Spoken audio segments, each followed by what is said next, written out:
queria fazer uma pergunta bastante objetiva. Senhora Presidente Dilma Rousseff, em 22 de julho de 2015, Vossa Excelência manda ao Congresso Nacional um projeto de lei PL número 5, estabelecendo a proposta de modificação do resultado primário, e dizendo que esse resultado primário deveria ser reduzido de 55 bilhões para 5,8 bilhões.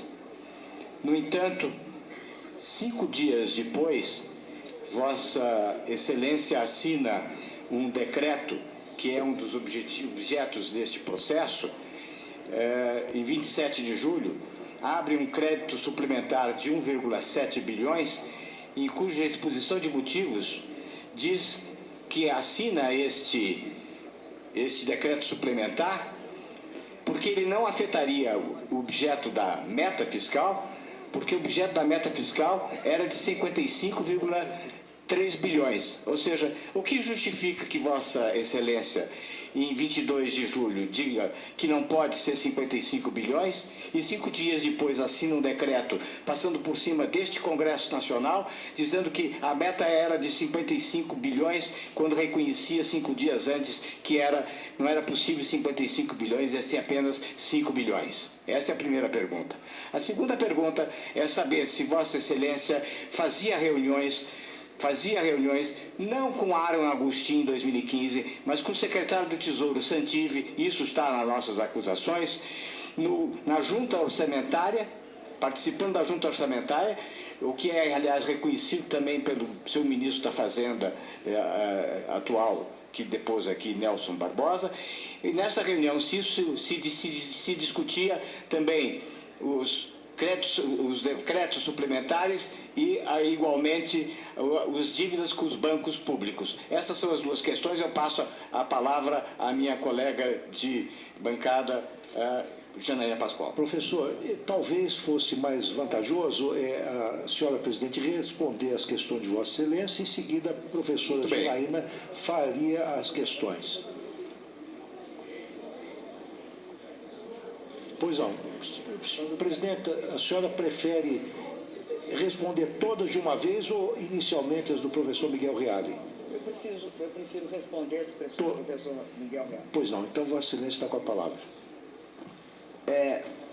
Eu gostaria de cumprimentar o professor Miguel Reale e dizer o seguinte, porque na nossa compreensão, professor, um decreto de crédito suplementar, ele só afeta a meta, senador, ou senhor Miguel Reale, se houver uma alteração no decreto de contingenciamento. Quando não há uma alteração no decreto de contingenciamento, o que acontece quando você faz um decreto de crédito suplementar? Você, por exemplo, na educação, você faz um decreto de crédito suplementar suplementando uma dotação. Para ela ser efetivada, há que reduzir na mesma proporção outra dotação. Então, rigorosamente falando, senador, o projeto não afeta a meta porque o contingenciamento impede que ele o faça. É o contingenciamento, é o decreto de contingenciamento que coloca o limite de 100. Eu só tenho esse limite de 100. Se eu editar um decreto de crédito suplementar a mais de 30, em algum lugar vai cair 30. Não é possível que um decreto de crédito suplementar altere a meta de contingenciamento. Esta é a forma pela qual a lei de responsabilidade fiscal é executada no Brasil. É assim que funciona. O que aconteceu nesse período, ajudando o senhor? Aconteceu o seguinte: como as receitas começaram a cair de forma abrupta, de repente, o que acontecia? Acontecia que aquele limite anterior tinha de ser adaptado. Não é possível fazer isso no Congresso sem que haja um trâmite longo. Por isso é que nós dissemos, se nós tivéssemos feito o contingenciamento de 98 bilhões, que só foi necessário no final do ano, o governo acabava e o país parava em julho de 2015. É esse o problema.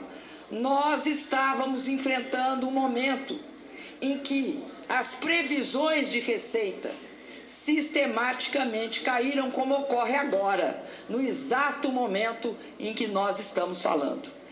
E é importante perceber que o decreto de crédito suplementar, ele não altera, ele não amplia o gasto, porque você é obrigado a fazer o gasto previsto no contingenciamento. Se não altera o contingenciamento, pode fazer o decreto de crédito suplementar que quiser, que você estará substituindo a rubrica A pelo gasto B. Não há como somar, não se soma. Eu faço um decreto de crédito suplementar, eu não somo para além do contingenciamento. Este é o fato, justamente este o fato que torna a lei de responsabilidade fiscal o mecanismo estratégico de gestão do gasto público no país. A importância da lei de responsabilidade fiscal é que ela contém os mecanismos de controle da ampliação do gasto. Há uma autorização do Executivo para fazer crédito suplementar. Há essa autorização dada por quem? Pela LOA, artigo 4º. Mas a lei de responsabilidade fiscal, ela tem dentro dela embutido um mecanismo de controle, que é o fato que o decreto de contingenciamento não pode ser alterado, a não ser que se mande uma lei específica alterando esse decreto. Acontece que não houve essa alteração. Então, o que se fazia era substituir um pagamento A por um pagamento B, sem ampliar a meta. É esse o mecanismo. Eu não entendo como é que nós ainda estamos discutindo isso, depois de tantos anos de vigência da lei de responsabilidade fiscal. Por quê? Porque é esse o mecanismo que transformou essa lei na modernização da gestão do orçamento no Brasil. Por isso é que eu disse aqui num determinado momento que eu achava que teria sido por parte do Partido dos Trabalhadores um equívoco ser contra a lei de responsabilidade fiscal. A gente pode alterar ela, melhorar ela, mas enquanto ela vigir, ninguém vai me dizer aqui que a edição de um decreto de crédito suplementar pode romper a meta, porque não pode. Não pode, não se faz e não se fez. O que se faz é o seguinte, é ter a temporalidade entre a necessidade da redução da meta, porque você quer reduzir a meta porque está vendo que a receita não vem. Atualmente irão fazer quase a mesma coisa. É que inflaram muito a despesa. Mas, como a receita não vem, e o contingenciamento limita aquele gasto, há que se fazer adaptações e propor ao Congresso e isso ocorrer no período.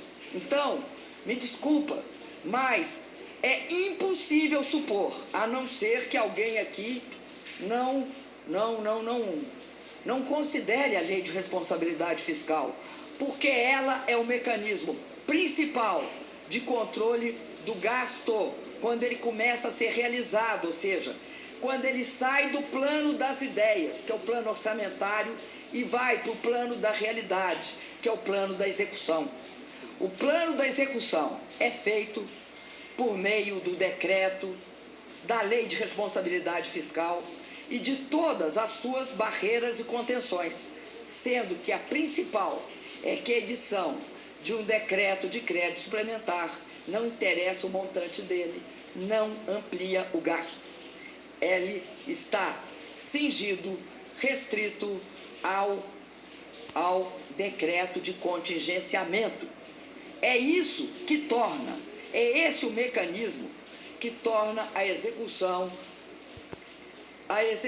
do orçamento uma realidade e que faz com que se perceba o que se tem de fazer para que essa execução ocorra dentro de princípios de respeito à responsabilidade fiscal, como a lei diz. Obrigado, senhor presidente. A doutora Janaína Pascoal, 2 minutos e meio para as suas questões. Obrigada, excelência. Cumprimento a senhora presidente. Presidente, no início da fala de Vossa Excelência disse que 2015 foi um ano difícil em virtude da crise no exterior, sobretudo nos Estados Unidos. Eu gostaria de saber se Vossa Excelência poderia explicar por que o Chile, o Peru, o Paraguai, a Bolívia e o México cresceram, apesar desta mesma crise. Em que medida essa crise atingiu o Brasil e não atingiu estes países?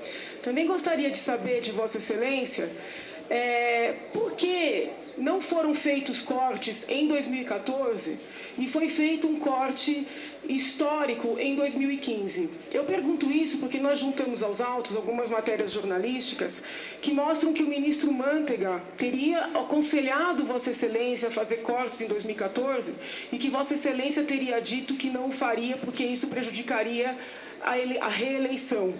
E muitas testemunhas de defesa ouvidas nos autos confirmam que, comparando-se os cortes feitos em 2014 com os cortes feitos em 2015, os de 2015 são muito mais elevados. Então, gostaria de saber de Vossa Excelência por que estes cortes, que ao que tudo indica eram necessários já em 2014, não foram feitos.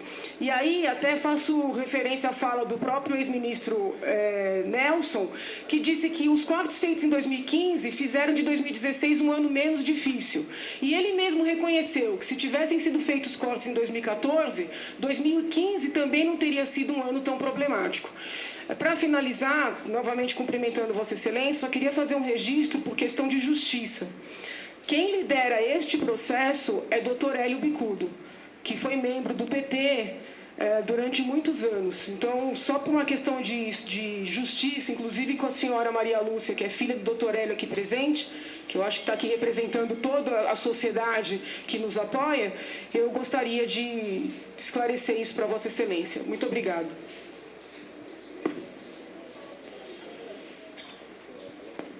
Sem gestos, por gentileza. Os outros. Senhora presidente. Pois bem, respondendo à doutora Janaína. Doutora Janaína, eu sinto informar a senhora, mas por todas as estatísticas disponíveis no Brasil, a crise não começa em 2014. Ela se intensifica no final de 2014. E isso fica claro, por exemplo, quando se olha, por exemplo, me dá aqui as estatísticas que elas não estão aqui, por favor. Quando se olha, por exemplo, eu sei de cabeça, a queda no preço das commodities agrícolas, elas se intensificam a partir de outubro. Se tem uma queda bastante significativa. O índice CRB é o índice de todas as commodities. Percebe-se que é aqui que começa a queda. No ano de 2014, que começa aqui, 1º de janeiro, você não tem uma queda forte, a não ser a partir de outubro. Não é eu que estou dizendo isso são dados reais. Portanto, não só esse, mas, por exemplo, o preço do petróleo, o WTI, você tem o WTI e o Brent.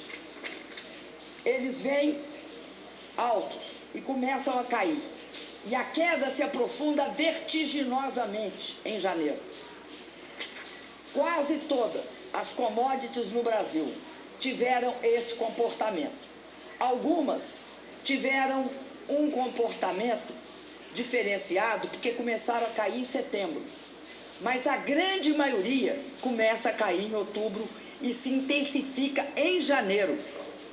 E de forma pronunciada em janeiro, onde há a maior queda em todos os países do mundo na área de commodities. Isto não foi eu que escolhi.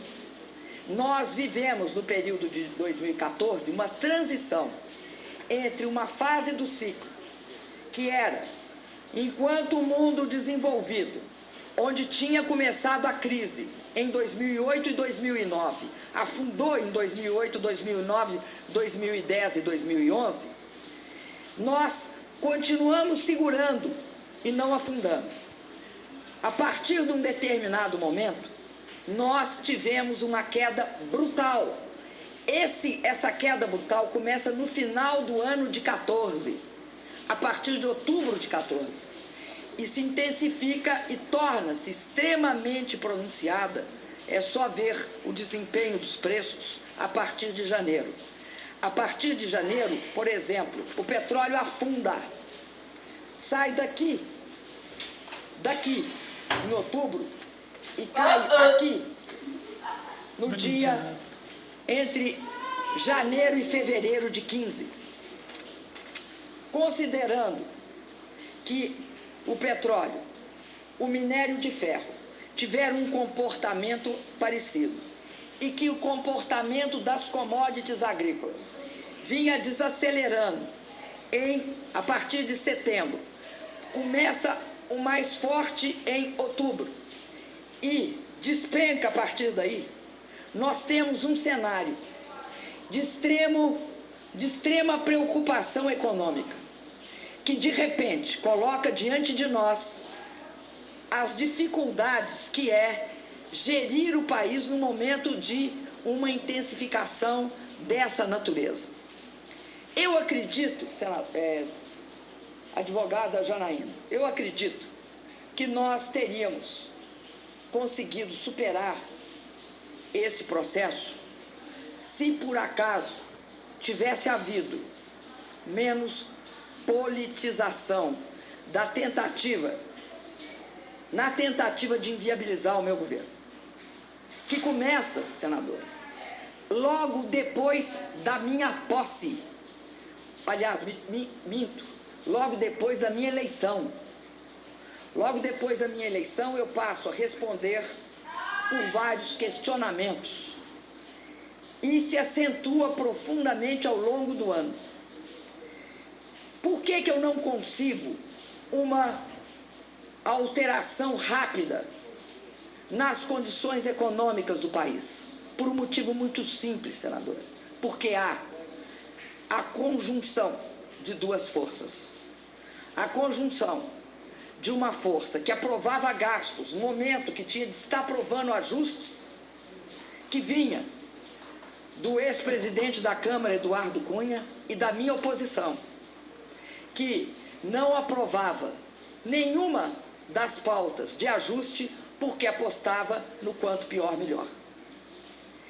Acho, senadora, que é uma experiência para o futuro desse país. Diante da crise, é de bom tom que a oposição e a situação se una pelo bem do país. E depois que passar o momento mais difícil, volte a brigar quanto quiser. Porém, o que não é admissível é que, diante desse fato, que era a chegada das consequências da crise no Brasil, e lembro que a crise, a primeira fase dela, que acontece em 2009, nós conseguimos superar em 2010. Em 2010 nós crescemos 7%. Nós conseguimos isso 11, 12. Nós só não, a China também. A China teve o mesmo processo. A China segura a taxa de crescimento. Vai despencar a taxa de crescimento da China na mesma hora que a nossa despenca. E ela passa de uma taxa de crescimento de 10% a 9,5%, 9%, para uma taxa de menos 7% hoje. Considerava-se uma taxa de menos 7% para a China um verdadeiro absurdo. Ninguém esperava que isso acontecesse. Então, há que entender esse processo. Ou se entende esse processo, ou nós vamos continuar fazendo mal para nós mesmos. E fazer mal para nós mesmos é nunca reconhecer que tem uma crise. Para a senhora ter uma ideia, eu, no início de 2015, quando visivelmente as receitas despencavam, começavam a despencar. Por quê? Porque o petróleo caía e nós somos sensíveis. Nós ainda somos um país sensíveis a commodities. Quando isso acontecia, nós ficamos brigando por conta da eleição que tinha passado. E tentaram sistematicamente impedir que se aprovasse as necessárias medidas de recomposição. Essas medidas não foram aprovadas, foram parcialmente aprovadas e embutiram nesse país uma crise de proporções gigantescas. Acho que todos nós aqui somos responsáveis perante a nação. Acho que não é possível acreditar que num processo intenso de queda da atividade econômica, como o que acontece em 2015 no Brasil, seja por geração de expectativas negativas, que elas funcionam, de queda da arrecadação. Diante dessas expectativas negativas, a gente fazendo o maior esforço. Tanto que fizemos esse esforço, que eu quero dar uma única estatística. Supunha-se que em 2014 nós fechamos o ano com menos 4 bilhões de dólares de déficit comercial. Ao longo de 2015, o governo fez um grande esforço e conseguiu um superávit de 19,5 bilhões de dólares. Soma 19,5 bilhões de dólares com menos 4, nós fizemos um esforço, na verdade, real de 23 bilhões de dólares. O que era absolutamente inesperado. E aqui aproveito e cumprimento o senador Armando Monteiro, que liderou esse processo. Então, advogada Janaína, é absolutamente imprescindível que o país tenha uma dose de realismo quando se tratar das finanças públicas. E não ache que é possível ficar nessa disputa, que de um lado se diz o seguinte: 3 decretos de suplementação e transformar o plano safra de agricultura comercial e familiar e penalizá-lo, criminalizá-lo, e depois, quando eu não apareço, dizer que se eu não estava lá, eu era amiga do Arno e aí eu estava comprometida, e depois descobrem que o Arno não estava lá. Não é possível utilizar para a gestão de um país desse tipo de política e de posicionamento. Nós temos de aprender que não é possível repetir esse tipo de politização diante da crise, porque isso só faz aprofundá-la. É irresponsabilidade perante o povo brasileiro e é irresponsabilidade perante a todos nós. Por isso, o que eu digo é o seguinte: a crise não passou, não. Se não se tiver responsabilidade diante de 2016, ela continuará e se aprofundará. E não pensem que dá para chegar, a não ser que queiram parar. E aí, o pessoal aqui, senadores ligados ao agronegócio, quero alertá-los. Continue tratando dessa forma o Plano Safra, que haverá a maior queda na produção agrícola desse país. É isso que conseguirão com esse tipo de criminalização. Isso não é correto, não faz bem ao país, também não qualifica nós, nem como situação, nem como oposição. Tem momentos que nós temos de ter uma atitude proativa conjunta pelo bem do país. Agradeço a oportunidade que os senhores me deram. Sem aplausos, por gentileza. Sem aplausos, por gentileza. Doutor José Eduardo Martins Cardoso, Vossa Excelência tem 5 minutos para os seus questionamentos. Senhor presidente Ricardo Lewandowski, senhor presidente do Senado Federal Renan Calheiros, a senhora presidente da República respondeu todas as questões que foram colocadas, repisando várias vezes a mesma questão e deixando, portanto, absolutamente claro tudo o que lhe foi arguído. Então, portanto, a defesa não tem perguntas e deixa facultada, caso queira a senhora presidente da República, utilizar o tempo disponível para suas considerações finais. Doutor. Senhora presidente, para as considerações finais.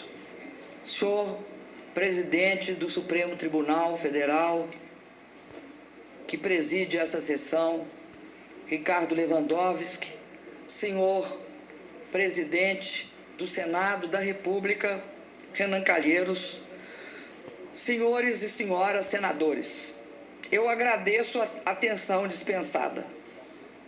Acredito que o país precisa de todos vocês. Não interessa de que partido vocês sejam, nem qual é o credo que vocês abraçam.